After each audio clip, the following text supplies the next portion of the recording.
پڑھنے کی نصیحتیں موجود ہیں، عقل والوں کے لیے ہے۔ صحابہ اکرام کا طرز دیکھیے، کلام مجید کو سیکھنے کے بے شمار واقعات، ایسے ایسے واقعات ہیں، حیرت ہوتی ہے کہ قرآن کو کیسے اللہ کے رسول صلی اللہ علیہ وسلم سے اخذ کیا کرتے تھے۔ ہلکے لگے ہوئے مسجد کے اندر دو بھائی، دو صحابہ اکرام، دونوں سگے بھائی، ایک بھائی اللہ کے رسول صلی اللہ علیہ وسلم کی مجلس میں بیٹھا قرآن کریم کی آیتیں سیکھ رہا، دوسرا بھائی مدینے کے بازاروں میں اپنا وقت صرف کر رہا ہے خرید و فروخت تاکہ گھر کا خرچ چلا سکے۔ جب کئی دن ہو گئے وہ بھائی نہیں آیا، دوڑو آئے۔ بخاری شریف کی روایت ہے، راوی حدیث حضرت انس رضی اللہ تعالیٰ عنہ ہے،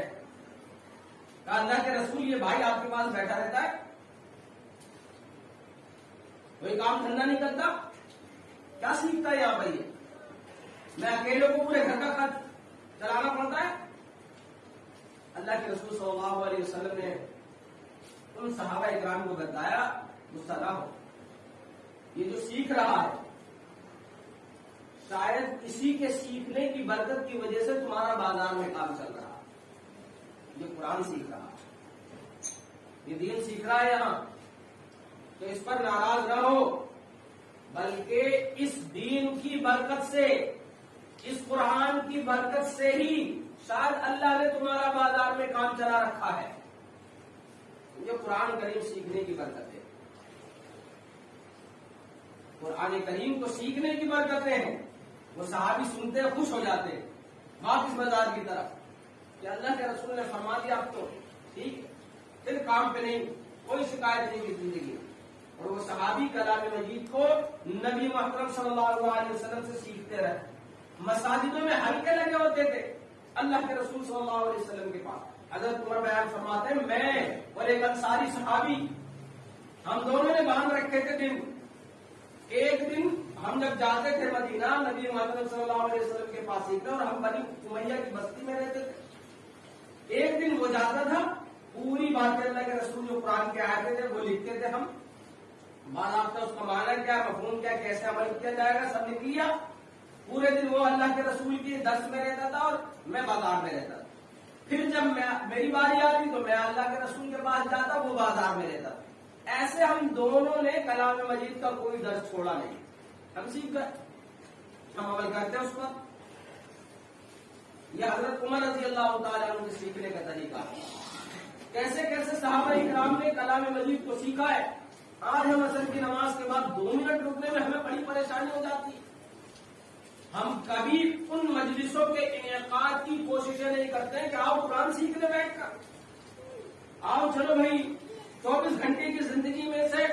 آدھا گھنٹہ اس کلام کے لیے صرف کرتے ہیں جو اللہ رب العزت کا کلام ہے، جس کے بارے میں کہا گیا ہے، پڑھتے سنے واقعہ میں انہ لقرآن کریم فی کتاب مکنون لا یمسہ الا المطہرون تنزیل من رب العالمین۔ وہ قرآن جس کے بارے میں رب الجلال کیسی کیسی قسمیں کھا کر بیان فرما رہا ہے اس کے اعجاز کو، ہمیں اس کے اعجاز کی پرواہ نہیں ہے۔ ہم کہتے ہیں اچھا قرآن یہ رکھا گھر میں، تلاوت روز کرتے ہیں جی، بس اتنے ہی سمجھتے ہیں ہم اس کو، ہم اس سے زیادہ جاننے کی کوشش بھی نہیں کرتے کہ اللہ تعالیٰ نے جس سے قوموں کے حالات بدل دیے، قوموں کے جذبے بدل دیے، ان کے زندگی گزارنے کے طریقے بدل دیے، دنیا پر قابض کر دیا اسی کلام مجید پر عمل کرنے کی وجہ سے، وہ قرآن آج ہم سمجھنا نہیں چاہتے، نہ ہم اپنے بچوں کو سمجھانا چاہتے، ورنہ ہلکے ہوتے ہر مسجدوں میں 2-2 4-4 کلاسوں میں بیٹھنے کی جگہ نہیں ہوتی۔ اگر ہمارا معاملہ اللہ کے کلام کو تکریم دینے کا ہوتا یا عمل پیرا ہونے کا ہوتا یا اس کو ویسے سیکھنے کا ہوتا جیسے رب الجلال احکم الحاکمین نے اس کی ویلو رکھی، ہلکے لگائے جاتے، امام صاحب سکھلائیے قرآن، بتائیے کون سے وقت کی کلاس میں ظہر بعد میں 50 بچے کی جگہ نہیں ہے، عصر بعد میں اتنے لوگ ہیں جگہ نہیں ہے، مغرب بعد میں اتنے لوگ ہیں جگہ نہیں ہے بھائی، مسجدیں سونی پڑی ہوئی ہیں، 4-5 لوگ 2-4 لوگ سننے آ رہے، بس ہو گیا، دنیا میں مگن ہے، خود ہی سیکھ رہے ہیں، خود ہی سوال پیدا کر رہے ہیں۔ تو محترم دوستوں اور بزرگوں، میری پردہ نشین ماں اور بہنوں، صحابہ اکرام رضوان اللہ علیہم اجمعین کا طرز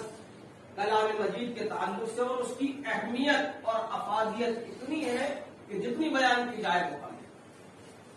ضرورت اس بات کی ہے کہ ہمارے دلوں پر جو دھول بیٹھی ہوئی ہے، جو ہم اللہ کی کتاب کے ساتھ مذاق کر رہے ہیں، جو ہم نے اللہ کی کتاب کو کھلواڑ بنایا ہوا ہے، خدا را اس سے باز آ جائے، اس سے اپنے آپ کو روکنے میں اور کوششیں کریں کہ ہر مسلمان بچہ، چاہے وہ مرد ہو یا عورت، وہ جوان ہونے تک کلام مجید کی ہر آیت سے واقف کہ اچھا اللہ نے تو قرآن میں یہ کہا ہے، تم غلط بتا رہے ہو، ہم نے پڑھا ہے قرآن میں یہ نہیں، یہ لکھا ہوا ہے، تم غلط سمجھا رہے ہو، ہمارے نبی نے یہ بتلایا ہے۔ یہ ہر بچے کو جاننا چاہیے، دنیاوی علم کے ساتھ ساتھ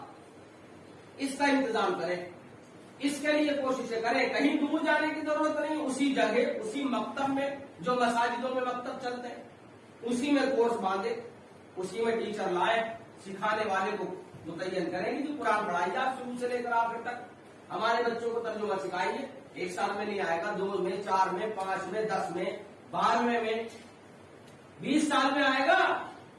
ارے 30 سال میں پورا قرآن آئے گا یا نہیں آئے گا؟ یہاں تو بوڑھے ہو گئے ہیں، 4 سورتوں کے علاوہ کچھ آتے نہیں، وہ بھی ٹوٹی پھوٹی، تو برکتیں کیسے حاصل ہوگی؟ رہبری کیسے ملے گی؟ ہدایت کیسے ملے گی؟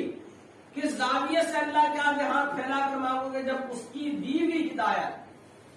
اس کے دیے ہوئے اصولوں کا ہم نے بالائے طاق رکھ دیا ہے اور اب نئی ہدایت کے انتظار میں ہے،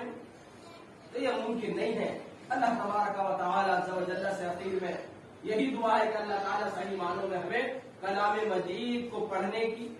سمجھنے کی، اس کے مطابق زندگی گزارنے کی مولا کریم توفیق عطا فرمائے۔ سبحان ربک رب العزت عما یصفون وسلام علی المرسلین والحمد للہ رب العالمین برحمتک یا ارحم الراحمین۔ اقول قولی ھذا استغفر اللہ لی ولکم اجمعین۔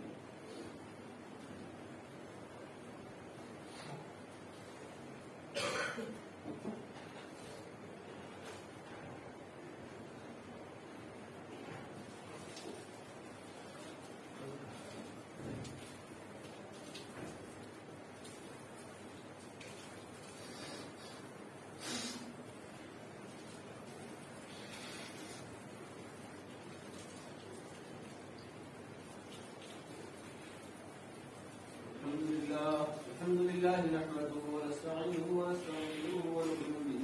ونتوكل عليه